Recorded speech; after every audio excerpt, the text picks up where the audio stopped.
Muy buenos días, más a Negocios Televisión. Bienvenidos un día más al espacio de las noticias. Miramos, nos fijamos en la actualidad en las últimas horas y empezamos un día más pendientes de lo que ocurre en Oriente Medio. Sobre Oriente Medio, Biden aseguraba que Estados Unidos está trabajando sin parar, dice, para establecer un alto el fuego inmediato que duraría al menos 6 semanas. Un mensaje para Israel apuntando a que debe permitir que entre más ayuda a Gaza y garantizar que los trabajadores humanitarios no queden atrapados en el fuego cruzado. Reiteraba además su postura de que solo una solución de dos estados garantizaría la seguridad y la democracia de Israel y que los palestinos puedan vivir en paz y dignidad. El presidente estadounidense ha anunciado en su discurso sobre el estado de la Unión esta madrugada que el ejército va a construir un puerto temporal en la costa mediterránea de Gaza. Dice que va a ser para recibir ayuda humanitaria por mar. Según los funcionarios que lo habían adelantado a Reuters, la planificación de la operación inicialmente basada en la isla de Chipre no prevé el despliegue de personal militar estadounidense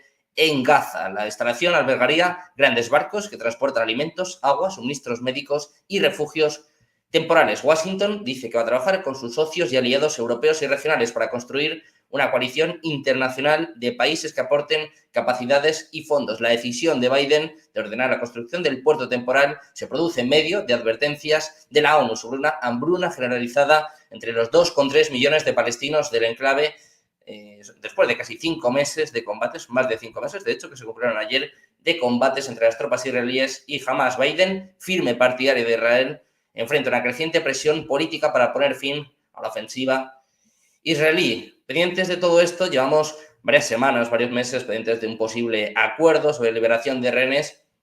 Pues ojo, porque hay acusaciones por parte de Estados Unidos hacia Hamas. Se está acusándoles de retrasar la opción de alcanzar un nuevo acuerdo con Israel sobre un alto el fuego de más o menos 6 semanas y la liberación de los rehenes, porque los islamistas que gobiernan Gaza, dice, no han aceptado liberar a los cautivos enfermos y ancianos. Según fuentes de la administración norteamericana Reuters, el acuerdo está sobre la mesa y lo ha estado durante más o menos la semana pasada, mientras aludía a las estancadas negociaciones en Egipto. En este contexto, según señalan fuentes, apuntan a que el alto el fuego temporal es necesario para brindar alivio inmediato al pueblo de Gaza. De hecho, la decisión de Biden de ordenar esta construcción del puerto temporal en Gaza se produce en medio de advertencias de la ONU, como les contábamos, sobre una hambruna generalizada en la zona de Gaza. Otro de los protagonistas, sin duda, de este conflicto en Oriente Medio es Irán. Mientras Israel está centrándose en la guerra en Gaza, la frontera norte y Cisjordania, Irán sigue dando pasos para completar los componentes necesarios para una ojiva nuclear. Es improbable, eso sí, una respuesta militar en medio de desafíos de seguridad y también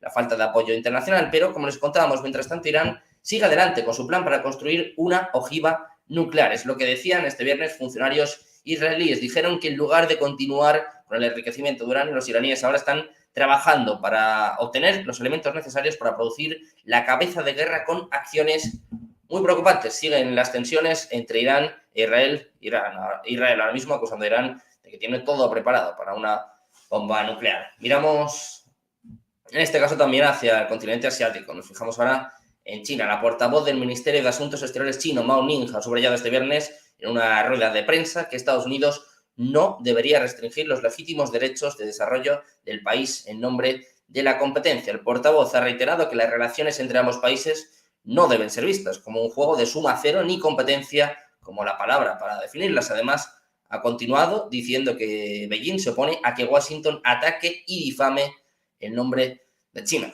Como ven, Estados Unidos es protagonista del tablero geopolítico, también con disputas, en este caso con China, y pendientes también de lo que ocurre en uno de los enclaves más importantes para China. Miramos ahora al gobierno taiwanés. Ha hecho un llamamiento formal a China este viernes para que no perturbe el delicado status quo en las aguas que rodean las islas Kinmen, controladas por Taiwán. Dicen que la situación actual a través del estrecho debería ser controlable, es lo que afirmaba Yang Yi-horn, su director y portavoz del Consejo de Asuntos Continentales de Taiwán, en una conferencia de prensa. El comentario se produce en medio de una creciente preocupación por la postura militar de China, que incluye un aumento significativo en el gasto de defensa anunciado a principios de esta semana.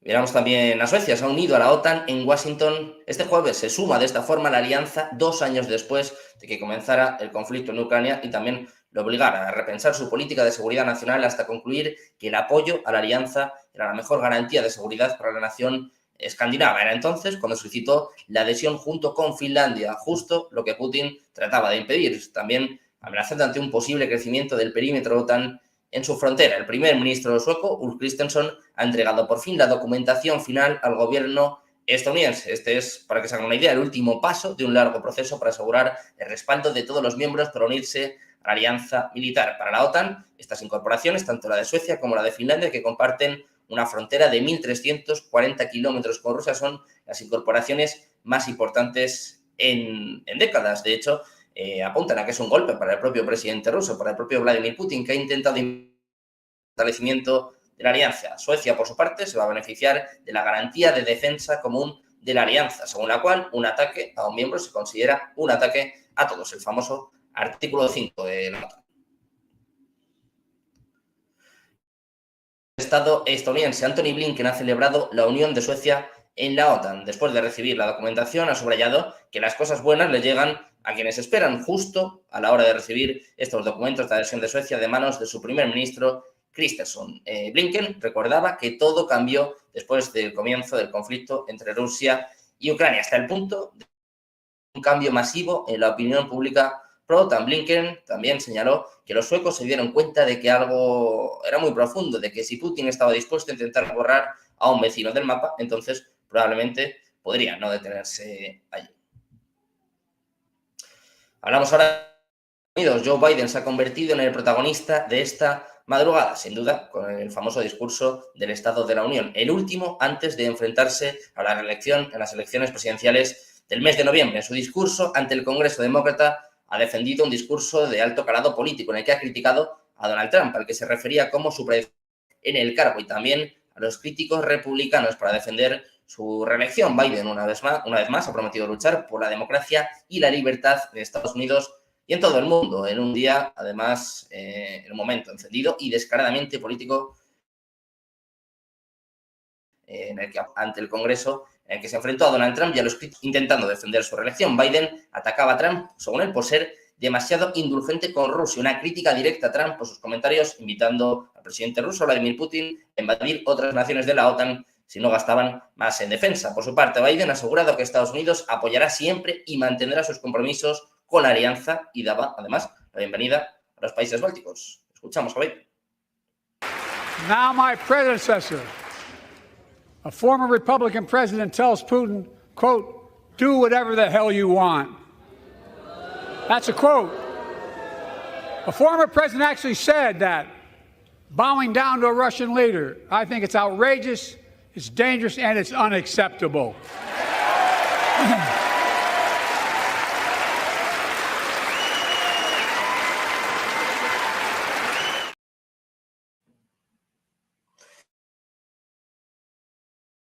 Después, Trump ha afirmado también este viernes que el discurso del Estado de la Unión dado por el actual inquilino de la Casa Blanca, Joe Biden, ha sido el peor hasta la fecha. Ha sostenido que ha sido polarizante y que ha estado lleno de odio. En este sentido, decía Trump, puede que haya sido el peor, más enfadado y menos compasivo discurso Estado de la Unión hasta la fecha. Dice Trump, ha sido una vergüenza para nuestro país, es lo que señalaba en su cuenta en la red social Truth Social, donde además ha ido reaccionando en directo a los comentarios de las palabras del propio Biden. Decía Trump, ha sido un discurso enfadado, polarizante y lleno de odio. Apenas ha mencionado la inmigración o la peor frontera en la historia del mundo. Es lo que manifestaba Trump, que además ha señalado que Biden nunca arreglará la inmigración ni tampoco quiere hacerlo. Así ha sostenido que el presidente de Estados Unidos quiere que el país sea inundado por migrantes. Dice Trump, la criminalidad aumentará a niveles nunca vistos, algo que está pasando muy rápidamente. Además, resaltaba esto después de afirmar que Biden ha dejado entrar ilegalmente a 15 millones de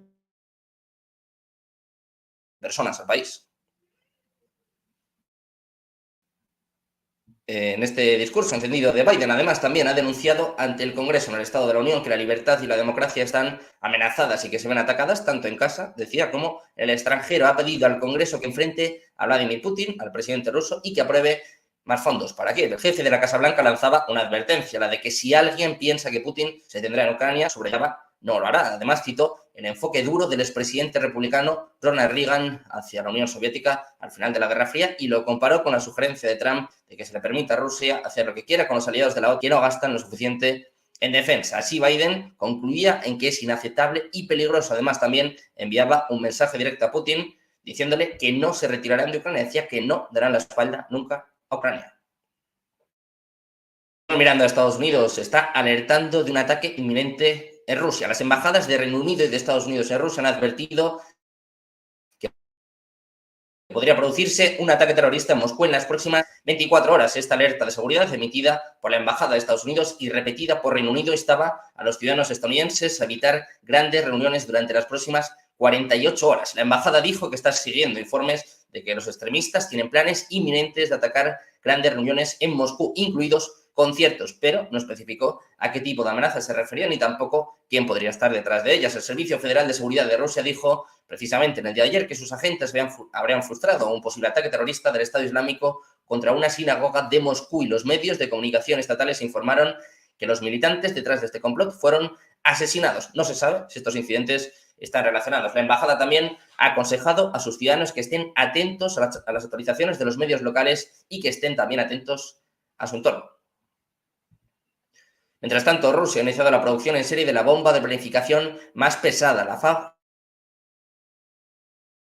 1500 M54. Ha anunciado la producción en serie de esta bomba de planificación. Son bombas de 1,5 toneladas que se están utilizando cada vez más en Ucrania. Recientemente, una FAB 1500 M54 fue lanzada sobre un edificio de varios pisos en la ciudad de Krasnogorka, cerca de Donetsk. Los rusos están filmando explosiones de esta bomba, la FAB 1500, desde dos ángulos diferentes. Una de las grabaciones muestra el lanzamiento de esta bomba sobre un barrio residencial. Su caída y explosión desatando una bola de fuego de 20 pisos de altura. El jefe de la Fuerza Aérea de Ucrania, Mykola Oneshchuk, ya advirtió en noviembre del año pasado que Rusia estaba dando muestras de preparativos para el despliegue masivo de esta superbomba, esta FAB 1500.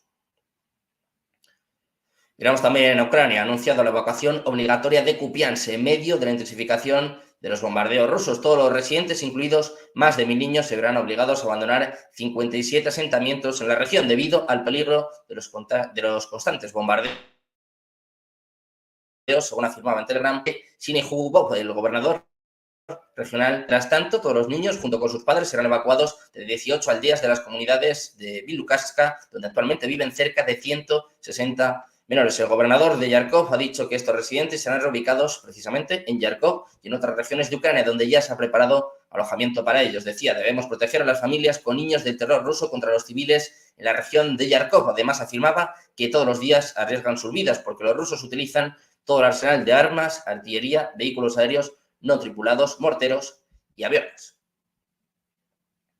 Y seguimos fijándonos en Ucrania. Altos funcionarios ucranianos, en una reunión con un enviado regional chino, este jueves insistieron en el plan de Kiev para poner fin al conflicto de 2 años con Rusia y presentaron lo que dijeron era una evidencia del armamento norcoreano suministrado a Moscú. Andriy Yermak, jefe de la administración presidencial de Ucrania, escribió en Telegram que él y su equipo presentaron la situación en el campo de batalla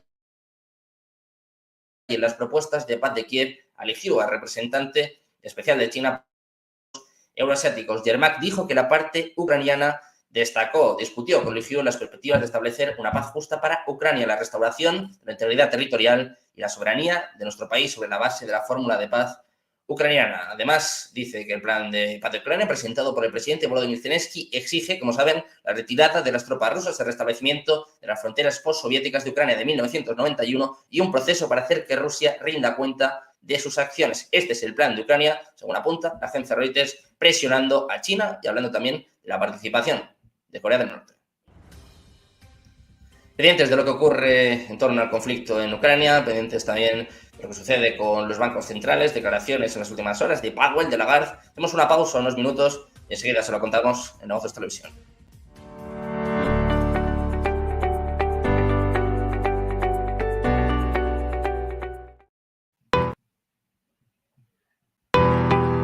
¿Qué es Bitcoin? Hoy vamos a explicarles qué es exactamente Bitcoin, explicándoles los conceptos básicos para que entiendan esta criptomoneda de la que todo el mundo lleva años hablando. Esta explicación les servirá para saber también qué son exactamente las criptomonedas y cómo funcionan, para que puedan tener una noción un poco menos técnica de cómo funciona todo esto y a lo que nos referimos con cada término. Bitcoin es una criptomoneda o moneda virtual, concretamente la primera que fue desarrollada. Es la criptomoneda que le ha marcado el camino a todas las demás que llegaron después utilizando su tecnología. Esta tecnología es la cadena de bloques o tecnología blockchain, que también se utiliza para otras cosas. La primera de las criptomonedas fue creada por Satoshi Nakamoto, que es el seudónimo que corresponde a una persona que nadie sabe exactamente quién es, aunque sí que es cierto que ha habido muchas teorías. Esta persona publicó en 2009 un artículo en el que describía un sistema de pagos P2P al que llamó Bitcoin. Al cabo de unos meses, él mismo publicó la primera versión del software que permite gestionar la red de la moneda y que además empieza a interactuar con los primeros interesados en foros. La cantidad total de bitcoins que se emiten cada año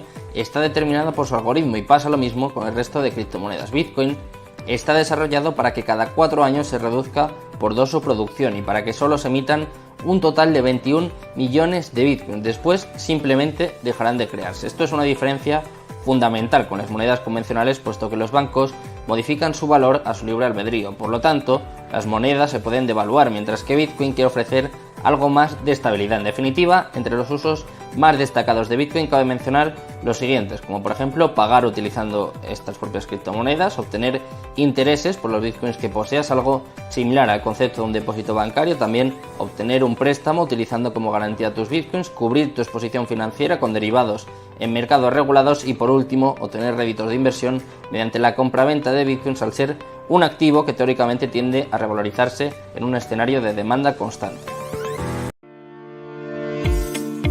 Dicen que el tiempo lo cura todo, pero los inversores en bonos que se han visto perjudicados por la compra de Credit Suisse pueden necesitar más que unos meses antes de estar dispuestos a lanzarse a por los bonos de capital adicional Tier 1, los AT1, que el VS espera todavía colocar en el mercado. Es fácil entender por qué los inversores en deuda subordinada pueden mostrar cautela, porque recibieron un duro golpe cuando el banco suizo aceptó hacerse cargo de su rival en quiebra en marzo.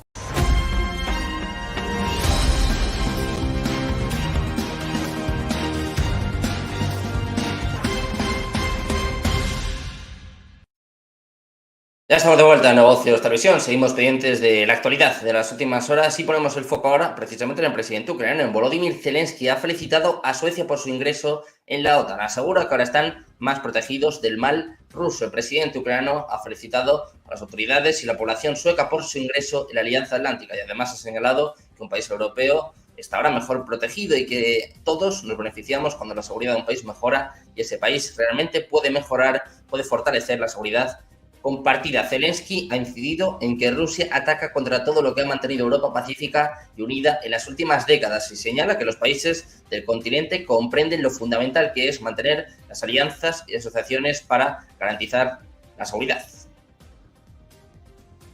Seguimos mirando a Volodymyr Zelensky. Va a realizar una visita oficial a Turquía. Este mismo viernes se va a reunir con Erdogan. El presidente ucraniano viajará a Turquía, donde será recibido por su homólogo turco Recep Tayyip Erdogan, según anuncia la prensa turca. Los dirigentes abordarán la situación actual de los contactos sobre la continuación del acuerdo sobre el corredor de cereales a través del Mar Negro, suspendido por Rusia en julio de 2023. Miramos ahora a Reino Unido. Entregará 10.000 drones adicionales a Ucrania, según ha anunciado el ministro de Defensa británico Grant Shapps durante su tercera visita a Kiev. En su cuenta de X, el ministro afirmó que los drones están cambiando el curso de la guerra en Ucrania. Además, añade, es por lo que Reino Unido está aumentando hoy el suministro de drones a la línea del frente, elevándose un compromiso de 200 millones de libras a 325, es decir, los 416 millones de dólares. Al hacerlo, dice, llevaremos más de 10.000 nuevos drones a Ucrania y seguiremos siendo el mayor proveedor de drones, según enfatizaba el propio Shapps. Rusia ya ha advertido en reiteradas ocasiones que la Alianza Atlántica está jugando con fuego al suministrar armas a Ucrania y que los convoyes extranjeros con armas serían un objetivo legítimo para su ejército apenas se cruza la frontera. Miramos de nuevo a la OTAN, que desplegará sistemas de misiles antiaéreos Patriot de fabricación estadounidense-lituania en 2024 como parte de una misión rotativa, según ha anunciado a la prensa el ministro de Defensa del país báltico, Abridas Anušauskas, este mismo jueves. Según el ministro, Lituania será el primer país báltico en establecer una fuerza de defensa antiaérea rotatoria. De hecho, decía, este año el sistema de defensa antiaérea rotativo del que se habló en Vilna estará finalmente operativo, al menos en parte, es lo que comunicaba este funcionario citado por la emisora estatal TV3. La cumbre de la OTAN en la capital lituana, una de las capitales de la alianza más cercanas a Moscú, se celebró en julio de 2023. Según Anušauskas, la iniciativa llevará sistemas específicos de defensa antiaérea, incluido el Patriot, al país báltico fronterizo con el enclave ruso de Kaliningrado y con Bielorrusia. Como saben, aliada de Rusia. Decía, nuestro objetivo es tener una rotación similar a la misión de policía aérea, es lo que explicaba refiriéndose a las patrullas regulares de los aviones de combate de la OTAN en el espacio aéreo de Lituania, Letonia y Estonia. Giramos ahora hacia la economía y nos fijamos en Jerome Powell, que volvía a escribir parte de la crónica de las últimas horas por su comparecencia ante la Cámara de Representantes de Estados Unidos. El presidente de la Reserva Federal reiteraba la idea de que la Fed todavía no está preparada para recortar los tipos, pero eso sí, apuntaba en términos generales a la misma fórmula de los últimos discursos. Decía, si la economía evoluciona como se espera, probablemente será apropiado comenzar a rebajar nuestras perspectivas económicas. Decía, sería apropiado comenzar a rebajar la política en algún momento de este año, pero advertía, eso sí, que las perspectivas económicas son inciertas y que el progreso continuo hacia el objetivo de inflación del 2% no está asegurado. En la segunda audiencia en el Capitolio esta semana, Powell insistía en la misma idea del día anterior, que la Fed no espera que sea apropiado reducir los tipos de interés hasta que haya adquirido mayor confianza en que la inflación avanza de manera sostenible hacia el 2%, y de nuevo subrayaba que se eliminará cuidadosamente la política restrictiva a lo largo de este año.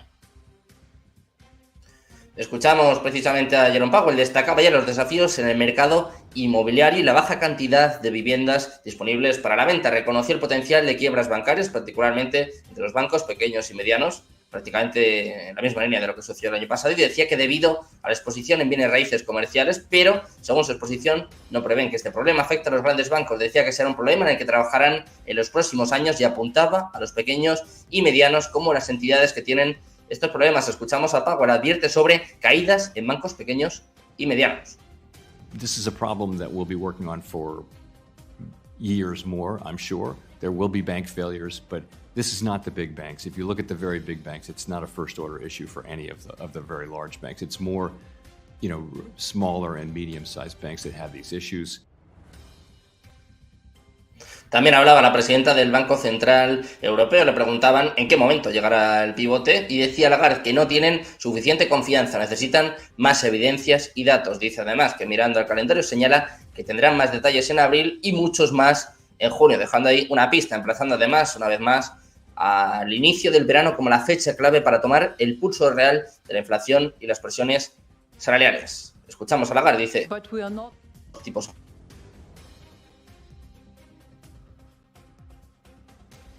But we are not sufficiently confident, and we clearly need more evidence, more data, and we know that this data will come in the next few months.